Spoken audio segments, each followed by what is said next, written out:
Olá, investidor! Seja bem-vindo a mais um vídeo do canal Holder Grafista. Nesse vídeo aqui eu vou trazer uma análise histórica dos dividendos da Vale, essa maior mineradora do país e uma das maiores do mundo, com o minério de ferro mais puro que há no mundo, ok?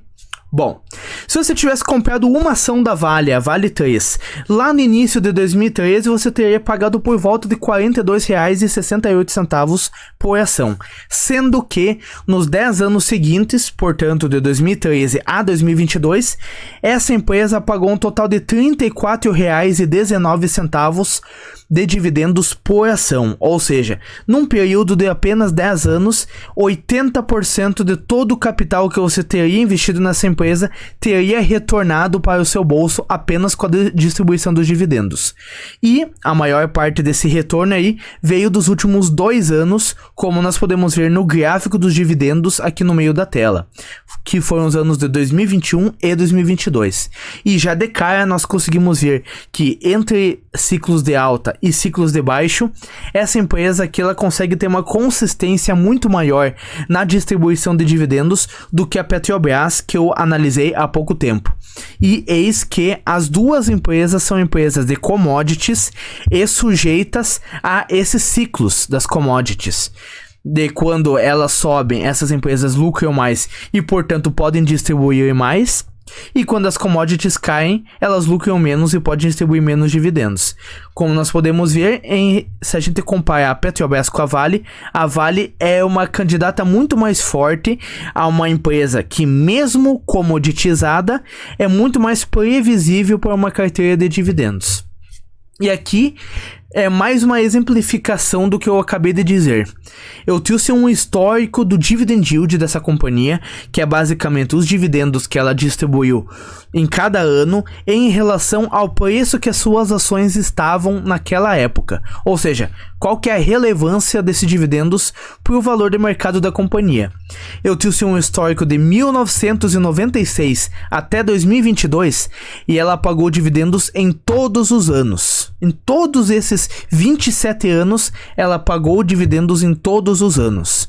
E, como nós vimos nesse gráfico aqui, entre ciclos de alta e baixa, esses dividendos eles têm sim uma tendência de alta no longo prazo, assim como o minério de ferro também. E, numa média, o dividend yield histórico dessa companhia foi de 5,12%. O que eu gosto de analisar nessa média de dividend yield? Uma empresa que historicamente teve um dividend yield acima de 5%, eu acabo considerando uma boa pagadora de dividendos. Mas tem uma diferença.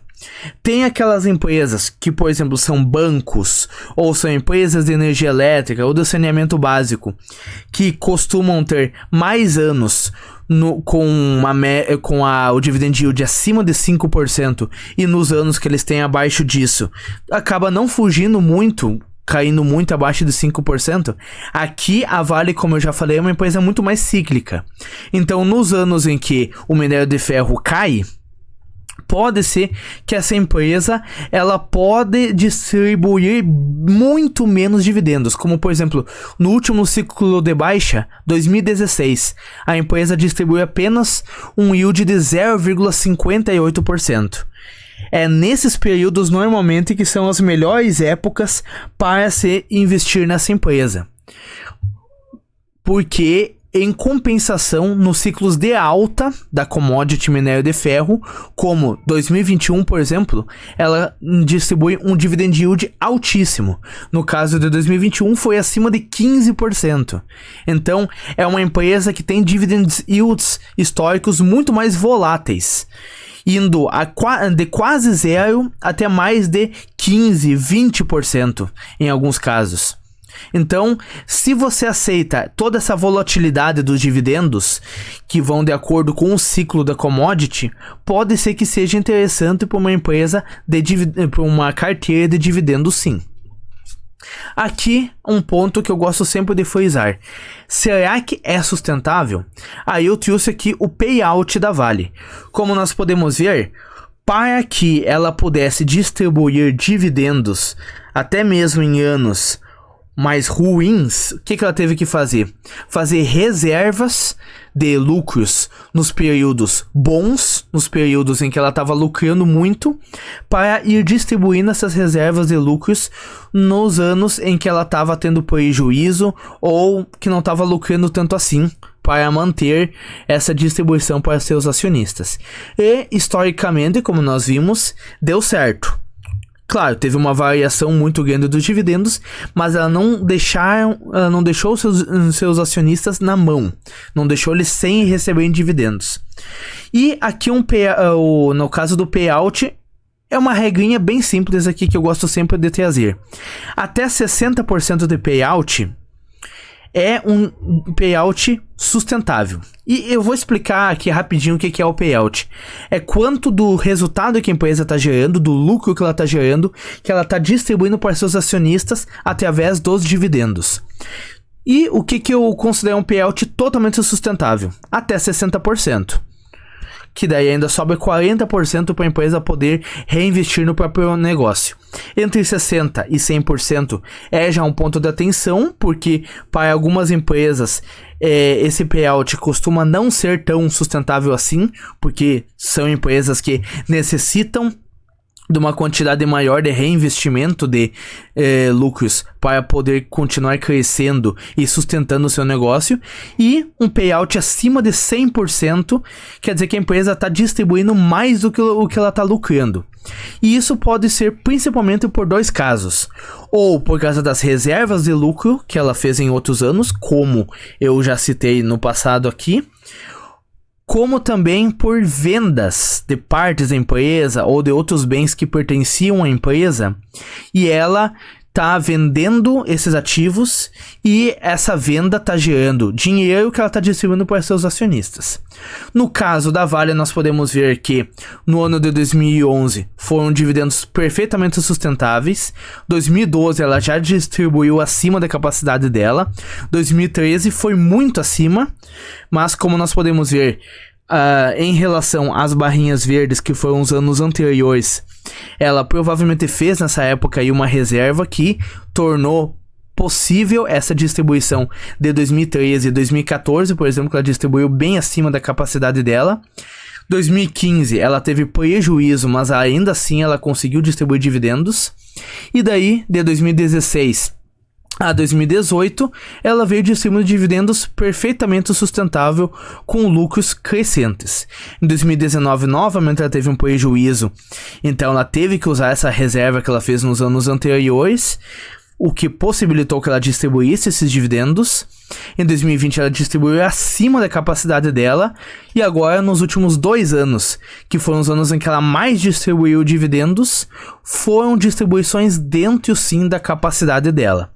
Então, com base nesses últimos anos, agora que nós podemos ver, principalmente os últimos 2 anos, podemos concluir que ela provavelmente está fazendo uma reserva de lucros agora, ela não está distribuindo tudo para os acionistas, visto que em 2021 ela distribui 54% e em 2022 28%, então provavelmente ela vai ter capacidade de continuar pagando dividendos nos próximos anos devido a essa reserva.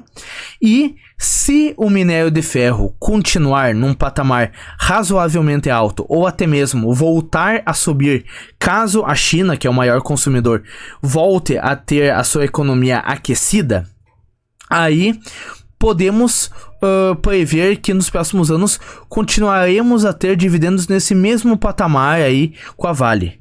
Mas por ser uma empresa cíclica, que tem esses ciclos de alto e de baixo, pode ser que seja mais interessante para quem tem paciência comprar ela no ciclo de baixa. Ou seja, quando o minério de ferro está muito depreciado, as commodities em geral estão depreciadas e ela está gerando prejuízos. Aí pode ser que seja o momento certo para comprar.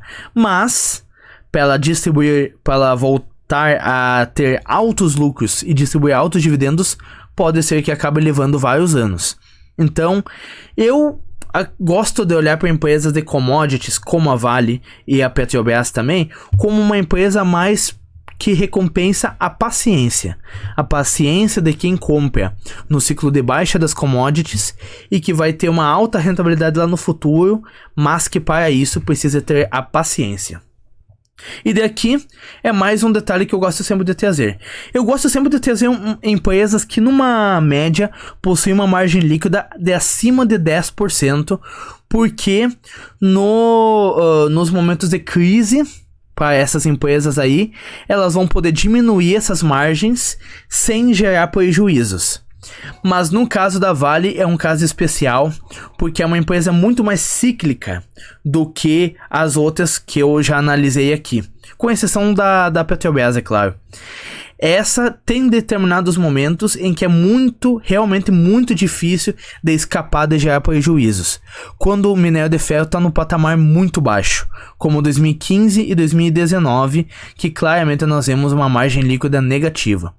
Mas nos ciclos positivos, nos momentos bons, de 2008 a 2011, de 2016 a 2018 e 2021 a 2022, como nós podemos ver, ela tem margens realmente muito altas. O que mostra para nós que ela tem de fato vantagens competitivas nesse mercado, para ter margens nesse patamar aí.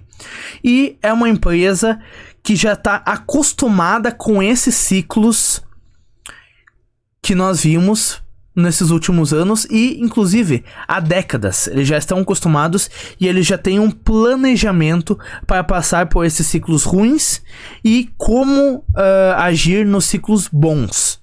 Então, eu acredito que, devido ao fato de que, mesmo nos anos de prejuízo, essa empresa tinha reserva de lucros o suficiente para continuar distribuindo dividendos, eu acredito que o risco dos dividendos serem cortados é baixo, porque agora, de novo, está num momento bom, ela está fazendo essa reserva de lucros aí, e provavelmente isso vai possibilitar que ela não precise cortar os dividendos no próximo ciclo de baixa. Então eu acho que o risco dos dividendos serem cortados de fato é baixo, a menos que o ciclo de baixa seja muito grande, maior do que a própria administração da empresa consegue prever. Aí pode ser um risco, mas hoje em dia eu não vejo isso como um risco muito relevante e muito provável. Quando que essa empresa costuma fazer anúncio de dividendos de acordo com o histórico dela? Costuma fazer 3 grandes anúncios por ano: fevereiro, junho e setembro. Ok? Bom, e qual que teria sido a sua rentabilidade? Se a gente não considerasse os dividendos nesses últimos 10 anos, a sua rentabilidade teria sido de 291%, o que já é uma rentabilidade muito interessante. Mas se nós considerarmos a distribuição de dividendos e o reinvestimento por parte do investidor, esse lucro saltaria de 291% para 491%. Ou seja, essa empresa, ela deu um bom retorno através da valorização das suas ações, mas os dividendos tiveram sim uma relevância muito grande para os investidores dessa empresa, ok? Espero que esse vídeo tenha te ajudado. Se sim, eu peço que você deixe o like e se inscreva aqui no canal, que eu trago vídeos novos toda semana, ok? Inclusive eu pretendo trazer mais vídeos sobre a Vale e sobre outras empresas comoditizadas no futuro. E também outros padrões de vídeos focando em outras áreas específicas das empresas aqui nesse canal. Muito obrigado por ter assistido até aqui. Até o próximo vídeo. Valeu!